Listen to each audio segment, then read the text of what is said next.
Hi hello నమస్తే. గెలుపు ధీమాలో ఆంధ్ర. ఎవరికి వారే మేమే గెలుస్తాం అంటూ గెలుపు ధీమాలో ఉన్నారు. రేపు ఉదయం 8 గంటలకు మొదలు కాబోయే కౌంటింగ్కి అన్ని ప్రాంతాలలోనూ కౌంటింగ్ ఏర్పాట్లు పూర్తి చేయడం జరిగింది. 2024లో దేశంలోనే చారిత్రాత్మక ఎన్నికలు జరిగాయి. ఈ ఎన్నికలలో రికార్డు స్థాయిలో 61,20,00,000 మంది ఓటర్లు పాల్గొన్నారు. అందులో మరీ ముఖ్యంగా మహిళా ఓటర్లు 31,20,00,000 మంది పాల్గొన్నారని అంచనా. ఈ ఎన్నికలలో ఓటింగ్ విషయంలో ఏది ఏమైనా భారత్ వరల్డ్ రికార్డు సృష్టించిందని చెప్పుకోవచ్చు.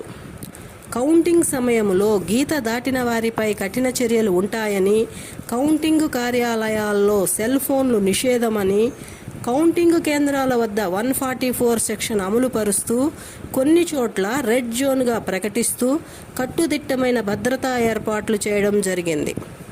మిత్రమా, గెలుపు అవకాశం ఒక్కరికి మాత్రమే. గెలిచిన వారికి జేజేలు, గెలిచే అవకాశం ఇచ్చిన వారికి అభినందనలు తెలియచేద్దాం. ఏది ఏమైనా సంయమనం పాటిద్దాం.